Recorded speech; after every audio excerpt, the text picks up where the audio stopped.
नमस्कार, मैं हूं आशुतोष और आप देख रहे हैं एशियन टाइम्स। आज सुबह से एक खबर बिहार की सियासत में खूब सुर्खियां बटोर रही है। दरअसल प्रशांत किशोर ने एक जनसभा के दौरान कहा कि बिहार के मुख्यमंत्री नीतीश कुमार फिर पलटी मार सकते हैं। वो पश्चिम चंपारण में थे। इन दिनों बिहार में वो जनसुराज यात्रा को लेकर निकले हुए हैं। बिहार के विभिन्न जिलों में भ्रमण कर रहे हैं। इस भ्रमण के दौरान उन्होंने जो बयान दिया, उस बयान के बाद क्या पक्ष और क्या विपक्ष, राजनीति फिर से एक बार गर्म हो गई।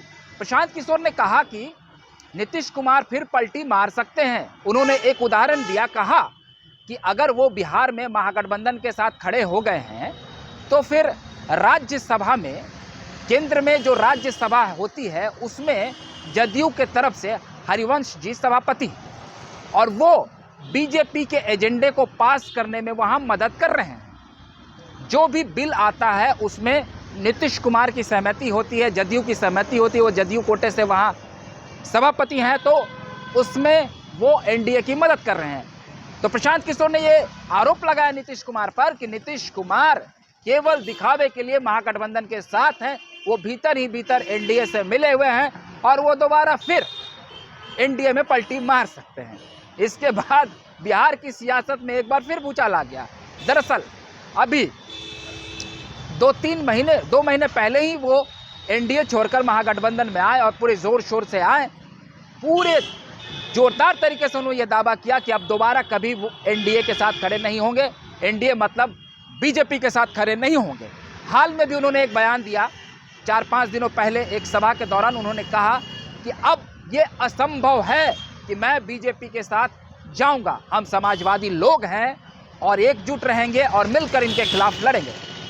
वो जब एनडीए से अलग हुए थे इस बार, तो दिल्ली गए और विपक्षी जो गोलबंदी है उसे करने में लग गए।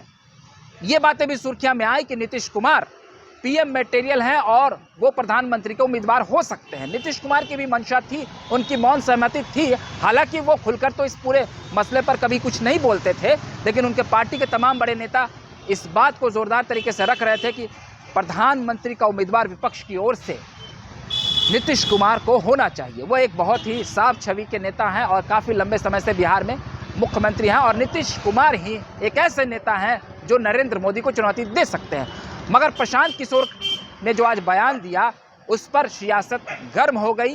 राजद ने भी इस पर आकर प्रतिक्रिया दिया और कहा कि महागठबंधन बिल्कुल एकजुट है, कहीं कोई भेदभाव नहीं है। इस तरह की बातें बिल्कुल ही गलत है। प्रशांत किशोर जो हैं वो बीजेपी के एजेंट हैं और बिना वजह बिहार की सियासत में एक जो है जहर घोलने का काम कर रहे हैं। इस मसले पर बीजेपी के भी एक प्रवक्ता ने मीडिया के सामने आकर यह बयान दिया कि ऐसी बात बिल्कुल नहीं है। नीतीश कुमार जैसे पलटीमार मुख्यमंत्री के लिए अब बीजेपी का दरवाज़ा बंद हो चुका है, बीजेपी के लिए कोई जगह नहीं है। लेकिन इस मसले पर प्रशांत किशोर ने जो कहा था वो मैं आपको बताना चाहता हूँ। प्रशांत किशोर ने कहा कि 2015 में नीतीश कुमार महागठबंधन के साथ खड़े थे और 17 में एनडीए के साथ भाग कर चले गए।